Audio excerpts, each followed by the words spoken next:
Les policiers de Gatineau sont toujours à la recherche de 2 conducteurs qui auraient, selon toute vraisemblance, été impliqués dans une course de rue la nuit dernière, une course qui s'est terminée par un accident. Les policiers profitent de ce nouvel incident pour rappeler à quel point ces cascades du volant peuvent être lourdes de conséquences. Catherine Lantier. Cette BMW roulait à toute allure et c'est dans cet arbre du boulevard Saint-Rédempteur qu'elle a terminé sa course. L'état du véhicule, perte totale, témoigne de la force de l'impact. On a discuté avec des témoins qui nous ont expliqué avoir vu 2 véhicules, dont la BMW, qui faisaient une course sur le boulevard Montclair, en direction est. Quand ils sont tournés sur Saint-Rédempteur en direction sud, le conducteur de la BMW aurait perdu le contrôle. À l'arrivée des policiers, le jeune conducteur avait déjà pris la fuite en montant dans l'autre véhicule avec lequel il coursait. Si les courses sont plutôt rares dans le secteur de Hall, les policiers sont aux aguets sur le boulevard Maloney.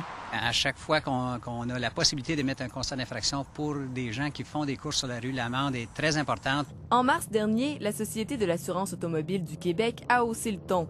L'amende maximale pour une course de rue est passée de 600 à 3 000 $. Et depuis 2007, l'Ontario se démarque par sa sévérité avec la loi du stunt driving, visant les conducteurs cascadeurs. Vous dépassez la limite de 50 km à l'heure, vous vous exposez notamment à une peine de 6 mois d'emprisonnement et à payer jusqu'à 10 000 $ d'amende.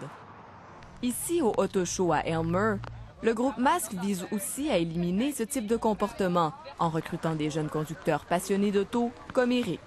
C'est d'essayer de repousser nos limites un peu dans un endroit où c'est sécuritaire de le faire. Tous les membres du groupe doivent signer un contrat promettant qu'ils conduiront de façon responsable. En retour, Team Masque offre plein d'activités gratuites aussi, qui vont faire d'eux des meilleurs conducteurs, des conducteurs plus sécuritaires, puis aussi leur permettre de lâcher peut-être un petit peu leur fou. C'est pas notre objectif premier, mais on veut vraiment éviter des choses comme qui arrivaient hier. Le groupe né à Gatineau n'a qu'1 an et demi et compte déjà 650 membres. Son objectif est de porter son message partout au Québec.